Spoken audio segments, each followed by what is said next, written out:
What is going on, everybody? Welcome back to another video on the Big Blue in the Bronx YouTube channel. Please hit that subscribe button, like, comment, share out, 5 stars on Apple Podcasts for Big Blue in the Bronx, all that sort of good stuff. As I always recommend when we do live streams, Big Blue in the Bronx Bingo. You play bingo with us, have 5 keywords or 4 keywords in a free space.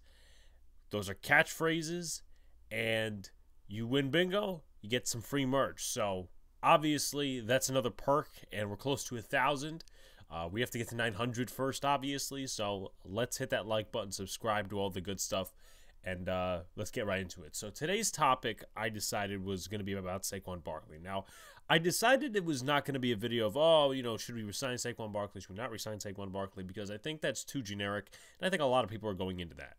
I think of recent, with the news about the extension, how far the Giants are with Saquon Barkley, I think that's more of a relevant topic because obviously you can always decide the player, this, that, and the other thing. But at the end of the day, the price tag has to match up on both sides, and maybe there's a walkaway point. So the whole basis of this video is talking about, will there be a walkaway price for the New York Giants when it comes to Saquon Barkley? Is there a ceiling price for the Giants?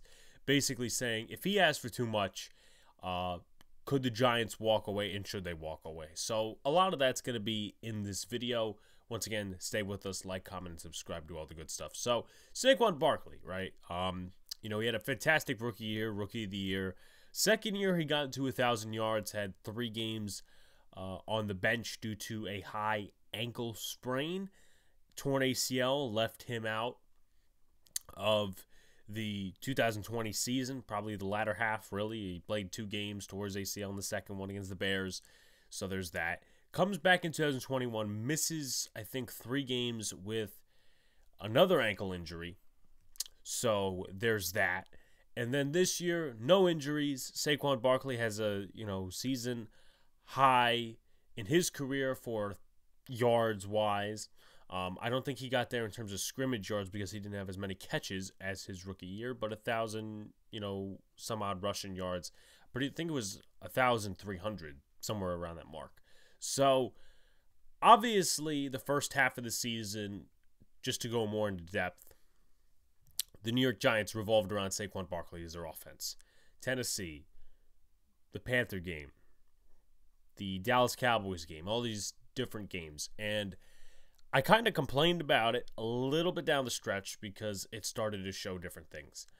The first 6 weeks, I mean, it was just all Saquon Barkley. Week 7, you started to see them teeter off Daniel Jones, and then Barkley would show up in the second half and try to close out the game, though it came down to our defense making a stop at the 1-yard line against the Jaguars.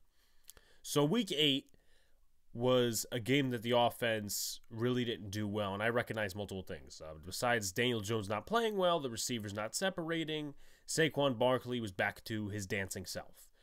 You go to a game against the Texans coming off the bye week. Now, the New York Giants, they won that game, but it was a 1-score game, and I'm going to tell you why. Because they used Saquon Barkley, they rode him like Seabiscuit, as our friend Donald would say, 35 carries, like 140 some odd yards.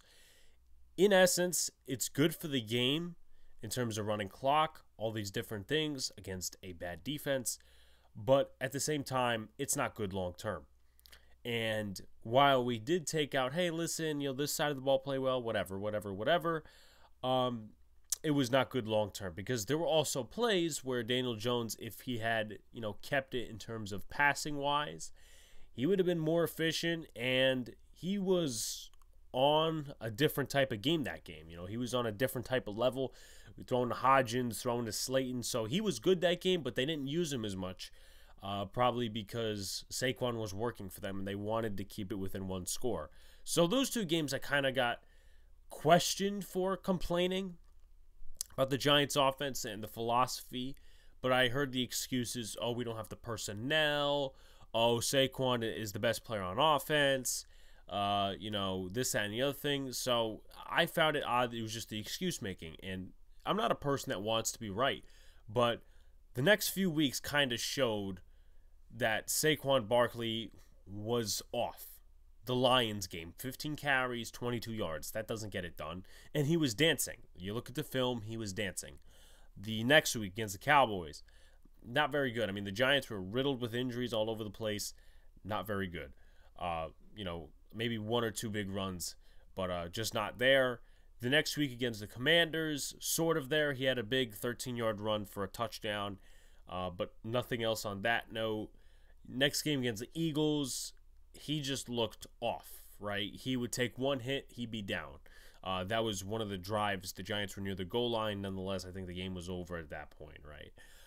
So the next week, which was against Washington, you saw a little bit of him starting to get back to himself. So, and he really ended that way, for the season. The 2020 season, he ended that way.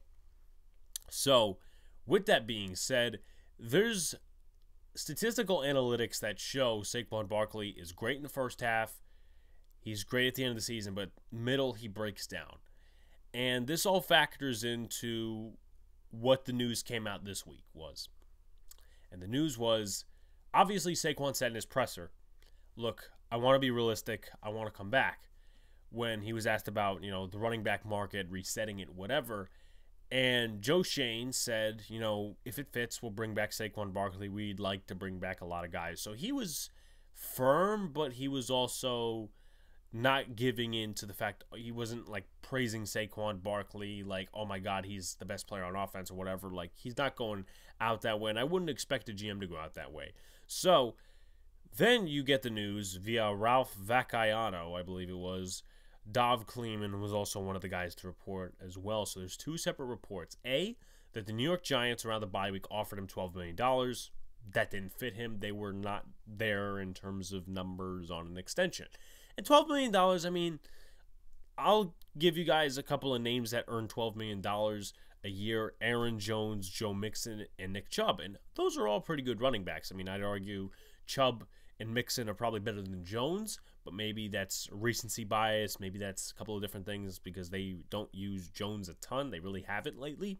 So there's that. Also, Derrick Henry, he makes $12 million. Dalvin Cook, he makes $12 million. So the majority of the running backs actually make that. That's about league average. Like, I don't know what the franchise tag is for running backs. I think it's probably around 12 to 16 mil. Just in that general area. I'm not making a prediction as to what it is because it changes literally every year. And then the report that came out after that was Saquon Barkley wants Christian McCaffrey money, $16 million a year.